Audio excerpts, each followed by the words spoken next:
Hey everybody, Donny B, Learn Pro Recording. Welcome into the studio, ladies and gentlemen. Today I am in Studio B here at ES Audio Recording Studios. Of course, ES Audio Recording Studios in Los Angeles, California. Grammy nominated, Grammy winning, gold platinum record hanging studio. We've been in studio for 17 years. We've been in this building 17 years. So it's going well, man. Things are awesome. We're having a great time in the studio. Hey, today I want to talk to you about something really cool. That's kind of why I'm doing this in the studio today. I want to talk to you about basic tracking or the tracking process. But before I get started, I actually want to give you I want to give you the download for what we're going to talk about today. It's basically a guideline that's going to help you understand the tracking process and how important it is to do this first step and then do the second step and then do the third step, so on and so on and so on. So let me get you that. Just go to www.learnprorecording.com/tracking. That's going to get you the free download. So it's absolutely 100% free. Have that as my gift to you for hanging out with me for 30 minutes. So I appreciate you. So hey, let's get started. Here we go. Let's talk about tracking. So what we're going to do, this is how the tracking process works. Being prepared is honestly the key to the tracking process. This has a lot to do with how you set up. Basically, think of it this way. Think of it that we're building say we're building a house. So we have to start with the foundation of the house first, of course, and then we build on top of the foundation until we get to the roof. And then if our foundation is askew or it's weird or something's wrong with it, the roof is also going to be askew or weird because we started with a foundation that was not exactly true or not exactly flush or level, that kind of thing. So we do the same kind of thing when we're building a song. We kind of do it that way as well. We make sure that our basic tracks or our rhythm tracks or the foundation tracks, however you want to call these tracks, generally they consist of bass and drums. Mostly drums, then the bass is secondary to that. But bass and drums we like to record together. The basic tracks are the initial recording of the rhythm tracks. Let's call it that, okay? So they're the foundation. So the key to making sure that you record things properly and that you record things in a good way is being prepared. The more prepared you are, the easier your job is going to be as a recording engineer, studio owner. You're kind of along the way always thinking about the mix process, whether you're doing the mixing or you're sending this process out. It all matters. So what I'm going to do today also is make downloadable on this site. I'll make it downloadable. I'll send you an email when you fill out the form to get the tracking. I'll also throw in for free 100% a copy of my track sheet. I'll do it in a PDF form. I'll do it in a Google Sheets form as well as a numbers form for our Mac using friends. This way it'll open up in a spreadsheet. You can just type in the things you need to type in. That's what we're talking about today is being prepared. And this track sheet, it's got all kind of places to put notes and keep track of what BPM the song is, the key of the song. One thing I like to do, man, when the band is arriving, I may not know the band. I may not have ever met the band. I may have dealt with the label guy, or I may have dealt with their manager or their A&R, whatever. I may not have ever met the band. So when the drummer comes in and he introduces himself as Bob, hey, I'm Bob the drummer. Hi, Bob the drummer. Dude, I write that down. I write down his name. I want to know, that it just makes life really more personable than just going, yo, drummer, can you do the kick drum? If you go, hey, Bob, can you start hitting the kick drum? Bob goes, dude, that guy, the engineer, remembered my name. This is awesome. Yeah, I write it down. That's how I remember. Because I might be dealing with 5 or 6, sometimes more people throughout the day working with this band. I'm not going to ever remember everybody's name, and then I just end up going, yo, guitar player, hey, Mr. Drummer. That's kind of, it's so much better if it's more personable, and it makes you feel like you're more part of the process. They feel more comfortable with you as an engineer and that kind of thing. So write the names down, man. It doesn't hurt anything. There's a place to do that on these track sheets. You'll see it.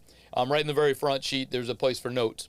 Okay, there's actually a place for notes on every channel. Sometimes I'll put a note like, oh, this is a ribbon mic. Make sure you don't use phantom power. Because I'm usually going to give these track sheets to my assistant or my intern, and they're going to plug in the mics and things like that. So that's what we're talking about next is the plan, the track sheet, the keeping track of what's on what input. You'll see it when you download the form. There's actually a picture of the track sheet on there, and it's an actual track sheet from an actual session that we recently did.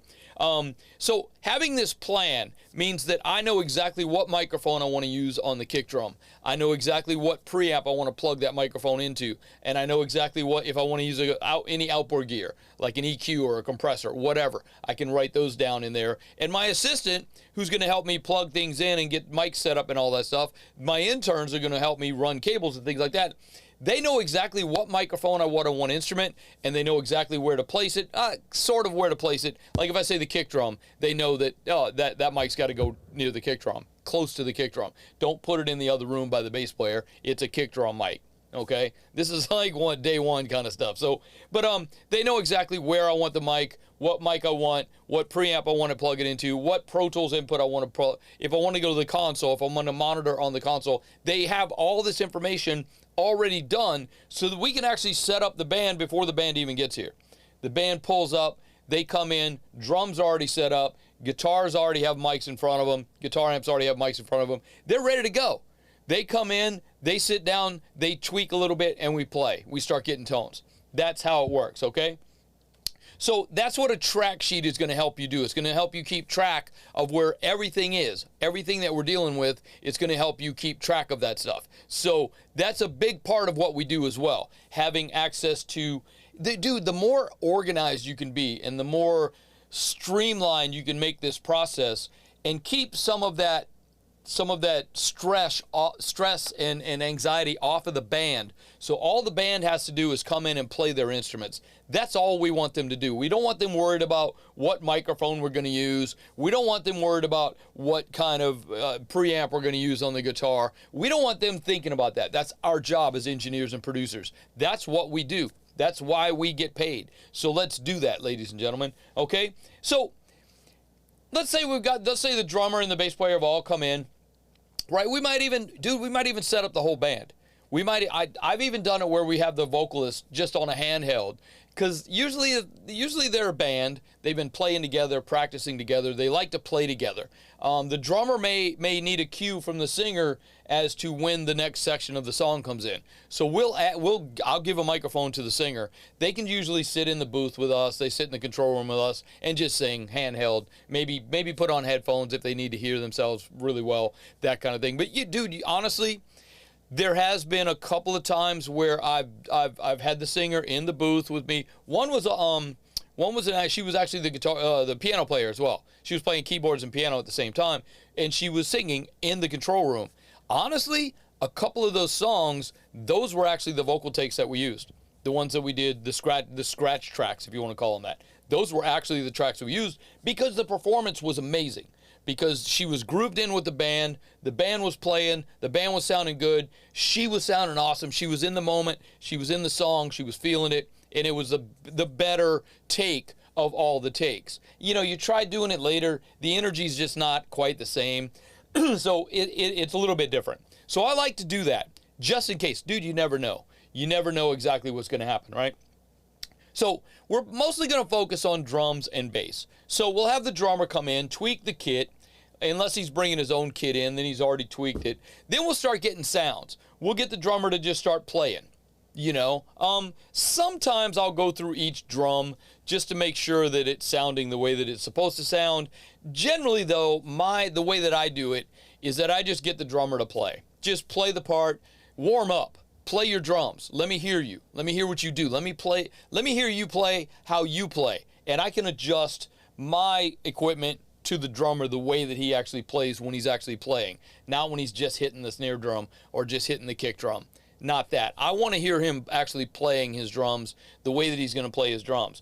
Then I can adjust my equipment along the way. Compression, EQ. I can also send stuff to his headphones so that he can get his headphones feeling good while he's in there tweaking the kit and getting tones on his kit. Okay? So the next thing we might have to do, once we get all the tones on the drums, what I might do too is I might actually record a little bit. so I can have the drummer come in and listen to what we just recorded so he can understand how he's hitting things and how it sounds in the control room compared to how it sounds in the recording room while he's in there with headphones on. So I like to do that. This does a couple of things too. I mean, if you're pretty good at understanding phase and how it's supposed to sound, awesome. If you're not, you can always record a little bit of the drums and zoom way into the waveforms and look at the waveforms and see if they're phasing. If they are, then you can, of course, you can adjust, okay? Some of us have been at this a little bit longer than others, and we can understand how phasing feels when we hear phase issues, okay? So next thing we're going to do after we get the drummer, we might ask the drummer to take a break, go have a cigarette, go have a coffee, sit in the lounge, enjoy yourself. We're going to take a little bit of time, and we're going to get some tones from the bass player and the guitar player. Now, I'm generally not going to spend a lot of time on the guitar player. I might just put one mic in front of his amp, in front of his speaker, just so we capture a little bit while he's actually playing with the drummer and the bass player and the singer, whatever. But at the same time, again, magic sometimes happens, and we want to be, if you missed it, you might be sad about that, man. So we're trying to make sure that we capture pretty much everything. So I will record the guitar player while I'm actually recording everything else. So not a big deal. So I'll spend a little time dialing in the bass just to make sure that I can hear what I want to hear with the bass. And also because now let me go back again. Because I've recorded a little bit of the drummer playing his drums, now the bass player can hear the drums in his headphones, and he can be setting his headphones the way that he likes it with what the drums are sounding like in the recording. So this is twofold why we record a little bit of the drums before everybody else gets in. So there's another reason for it. So we do want the bass player actually, getting the sounds in his headphones so he's comfortable. We also want the guitar player being comfortable, whether he's in the booth or whether he's in the control room with us. We want him feeling comfortable, So if the guitar player's on headphones, we want to make sure that he hears what he wants to hear in his headphones as well. So that's always a good thing. All right, so we try to capture everything live if we can, because live usually is best. That's usually when the band's going to play together. They're looking at each other. They've got cues. They've got facial expressions. They've got, they've been playing together and practiced together for a while, so they understand each other's body movements and how they work together. I mean, a band is a cohesive, group. That's why they're called a music group sometimes, okay? Because they do work together. And sometimes working this stuff together is the way that it should be done. So that's all I'm saying. So once we record the basic tracks or the rhythm tracks, then what we're going to do is we're going to fix anything that needs to be fixed. Maybe the drum, maybe they didn't play to a metronome. Hopefully they did play to a metronome and you don't have too much work to do because the drummer was awesomely on the click. We've had bands come through the studio, and sometimes those bands, sometimes the drummer's not used to playing on a click. It's sometimes better if you just put the click away. Okay, and just let them play the song how they play the song. If the song fluctuates in time just a little bit, it's not that big of a deal. Sometimes the music is just sometimes it's okay if it flows, if it moves a little bit, because music is alive, man. It has a soul. It's a living, breathing being thing. And because it's live musicians playing live instruments, it's a little different if we're working with a rapper and they've just got a beat that was made by a music producer who uses like FL or Ableton or something like that. Everything's exactly on the click. That's a little different. What I'm talking about is live recorded instruments, okay? If they fluctuate a little bit, I'm not too mad at that. Sometimes it feels good when it does that. Like we just recorded something the other night, and I started the song off with the click and the drummer's headphones, and the drummer got off the click after about 8 bars of the thing. So instead of stopping and saying, oh, hey, you got off the click, what I did was really quick just turn off the click. And you could see it in all the musicians kind of went, oh, shit, now we can just play, because now they don't have to worry about and stress about this click in their headphones. So once I turned off the click, you could just kind of see all of them just brighten up just a little bit, like, oh, now we can just play the song. And it came out awesome. The song just had this feeling. It was like a bluesy, rocky, southern rock kind of feel. And it just came out, man, and it worked. That was the take that they used because it just felt really good. So what we'll do also is if if we're trying to stay on a metronome, we're trying to stay on a grid with our drummer and our bass player. We have to build this. We have to make this foundation straight so that we can build everything else on top of that. We'll use tools like in Pro Tools we have Elastic Audio. There's tab to transient where you just move to the next transient and straighten it out and put it on the grid. There's probably 3 or 4 ways to do this process. You pick the way that's most comfortable for you, and you do it your way. You can actually use Elastic Audio, and you can actually just select everything, and then you can quantize it like you do MIDI notes. That for me doesn't work all the time. It doesn't work most of the time. Most of the time I'll just do little sections that I feel might be a little bit, it might feel weird. Like I said earlier, man, if it's fluctuating just a little bit, I don't have a problem with it. I'm fine with that. So, but we do have tools that can fix those kind of things. So the next thing we're going to do after we straighten out the drums and bass is we're going to do overdubbing. Overdubbing is recording more stuff on top or actually replacing stuff. We may replace the sound, we may replace the guitar player entirely. So what we're going to do is we're going to set up just for the guitar player to overdub on top of what we already got with the bass and drums, okay?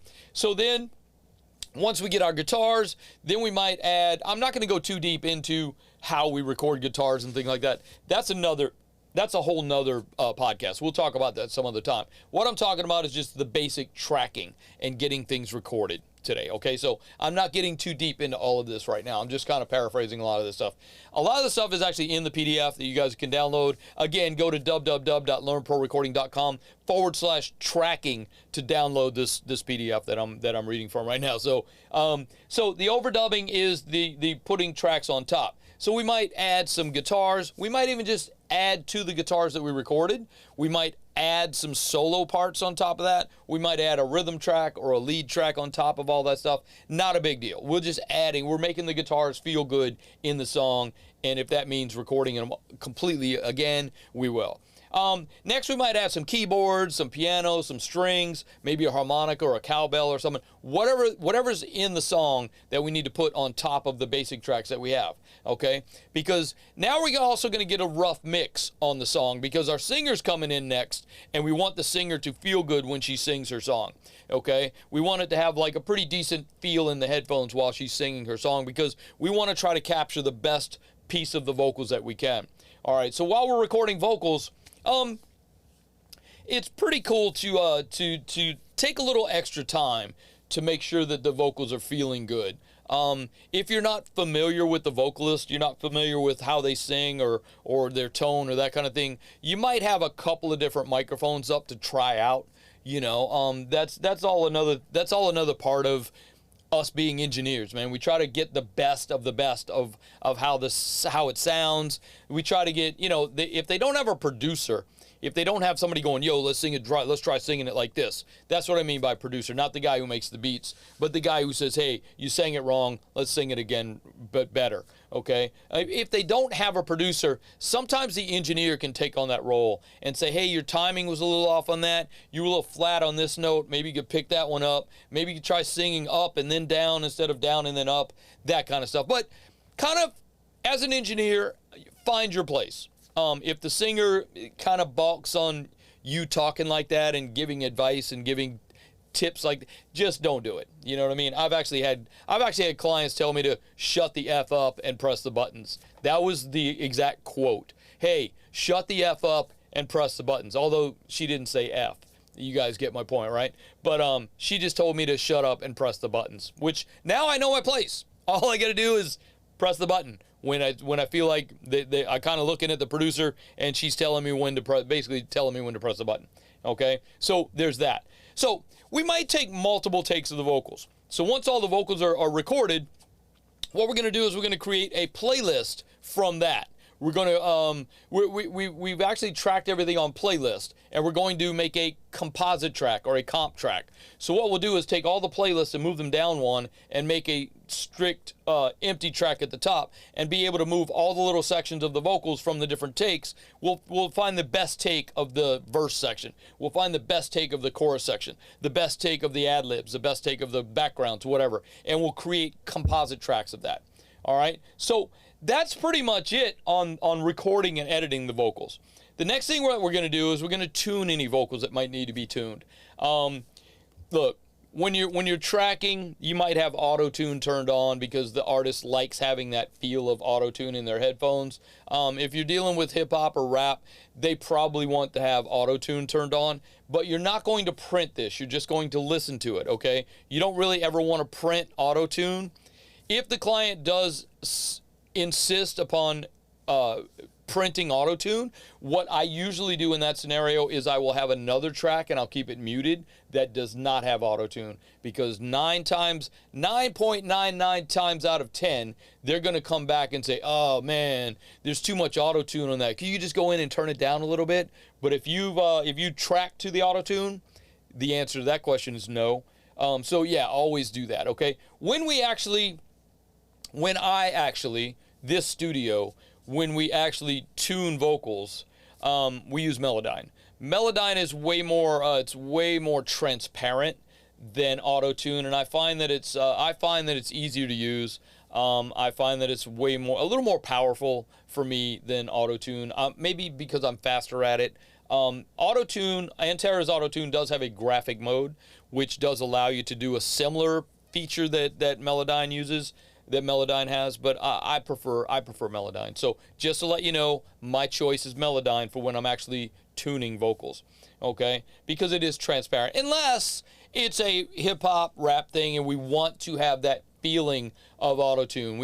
At that point, I'm using auto-tune as an effect, and I'm creating that to make it sound just like that, okay? Because they may want the T-Pain thing. So next thing we're gonna do in our tracking day is get things ready to go to the mix engineer, okay? That could be us. It may not. It may be going somewhere else. So it's now time to get your tracks ready for the mixing process, okay?